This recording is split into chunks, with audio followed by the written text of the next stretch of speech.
The following review is intended for entertainment purposes and targeted for adult fans of the series. Hello there, heroes. I'm the Orange Ranger, and welcome to another comically long review. It's been a little bit longer than usual for the Mighty Morphin team, as it seems last week they decided to step out of Ultraman's way and take this week instead. A rock concert became a battlefield when Zed revealed a Chaos Putty, and now it seems that most of the crowd are Chaos Putties as well. See how the Rangers cope with that in my review of Mighty Morphin issue number 3. The main cover sees the white and green Rangers fighting against Chaos Putties, with that little hint bolt on the side seeming to feature Aisha. Pretty good. The legacy cover, Mighty Morphin Power Rangers issue number 60, features just the Thunder Zords, which I think is a really great touch, though the Lion Zord looks a little scared for some reason. This was that cover that the bolt on the main cover was hinting to, Aisha, with some slight hints to her upcoming ninja powers. The color cover this time isn't actually a color, it's black. Poster quality variant cover here of the Green Ranger with a more Transformers-like Dragon Zord roaring overhead. And 616 Comics gets this very interesting cover of the White Ranger with the negative white space of his helmet filled in with scenes from his time as the White Ranger, though we do also see the new Green Ranger. Okay, I think we can officially confirm now that Mighty Morphin is the comic that has taken Go-Go's place, because the time skips are back, baby! 10,000 years ago, on the planet Bithix, we see a race of yellow antennae sporting folks with 4 literal eyes, but 2 of them seem out of place. One in particular is very nervous about looking strange, while the other seems to be just fine. He finally cracks a joke to calm Zordon over here down. Yeah, it turns out the Altarians engage in Starfleet-esque first contact procedures, first hiding out among people and getting to see what they're like.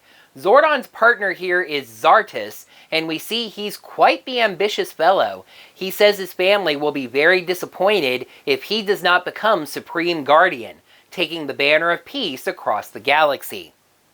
Zordon is of a different mind, just missing home. Zartus says he seems to be in the wrong line of work, and Zordon explains that his family has a real debt-to-society vibe to them. Serving with the Guardians pays Zordon's debt to society.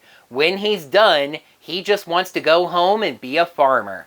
Zartus is sad to hear that, hoping that Zordon would stand by his side as a warrior. But Zordon says he's no warrior, just a servant, and fighting evil is not going to be his life. Wrong, wrong, wrong, wrong. Wrong, wrong, wrong, wrong. Meanwhile, at the concert, it's pandemonium. There are apparently still real people there, as Tommy tells the Rangers to stay defensive until they get clear.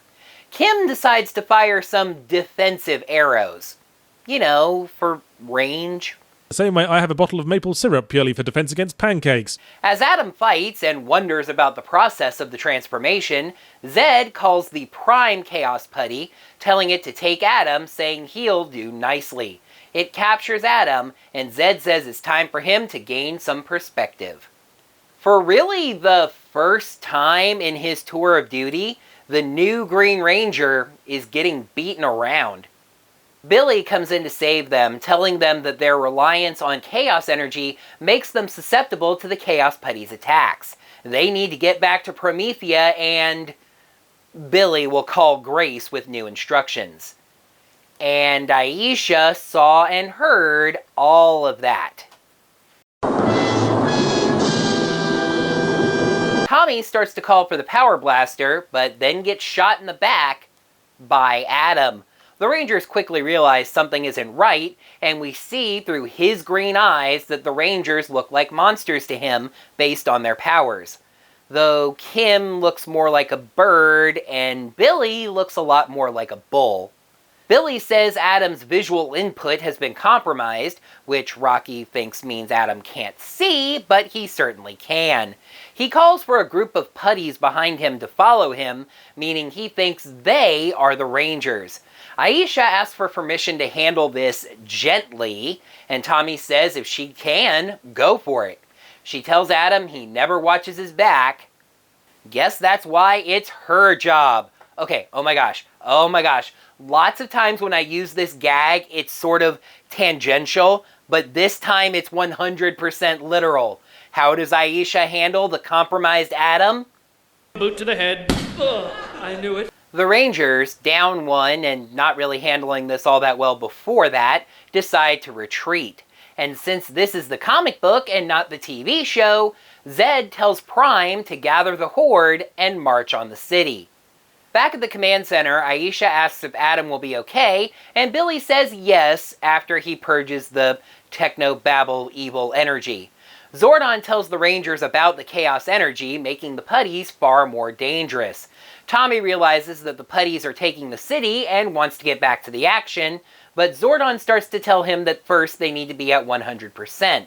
But Alpha interrupts, finally tracing the Green Ranger's teleportation right back to Promethea. Andrea tells Grace that Green Ranger, chilling in a tank that honestly makes him look more like an Orange Ranger, is stabilizing, but more exposure to the chaos energy could destroy their morpher. Grace doesn't think they have a choice, and is interrupted by Zordon, now apparently able to just transmit his head wherever he feels like. Maybe he was there before and they're set up for him, I don't really remember. Zordon lays it out plain for Grace. The power of the Green Ranger is alluring, but the coin is very dangerous and shouldn't be screwed with. He demands it back so he can secure it.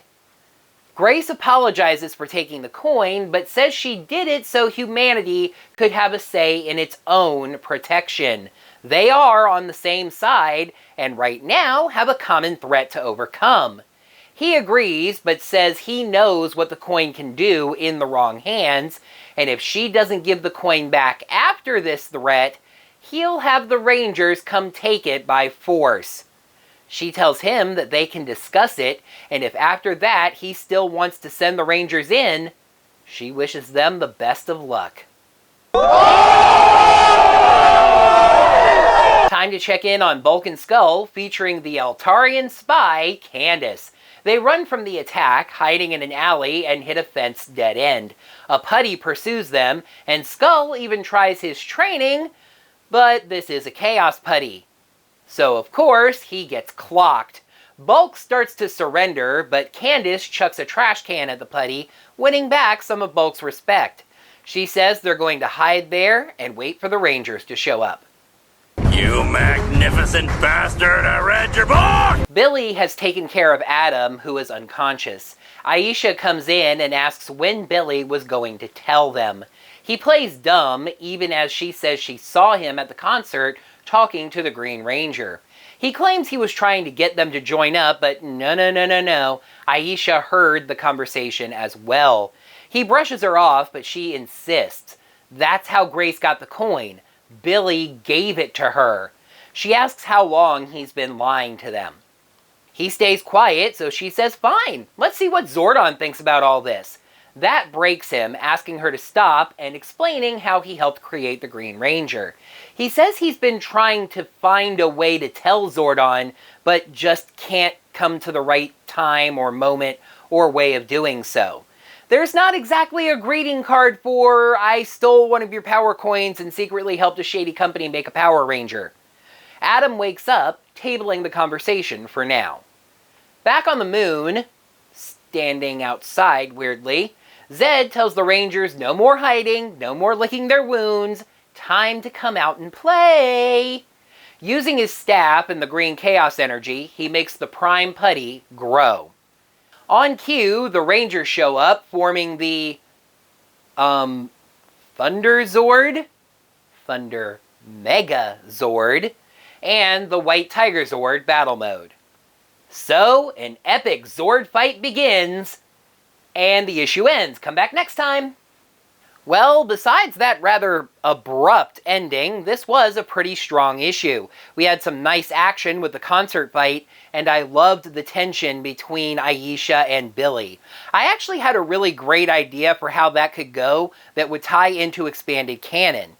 Maybe Aisha decides to keep Billy's secret because she has a secret of her own, helping out the Hyperforce Rangers.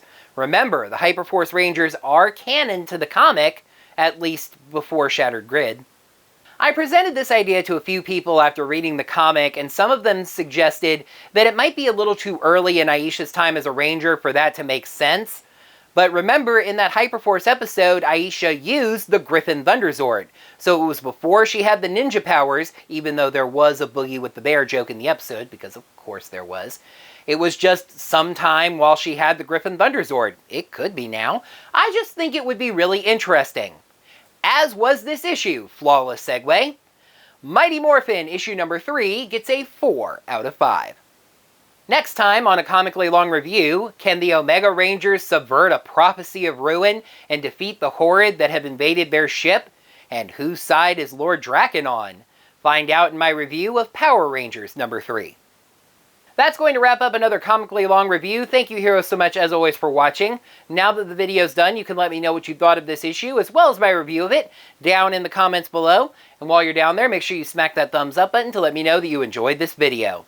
Until next time, heroes, may the power protect you.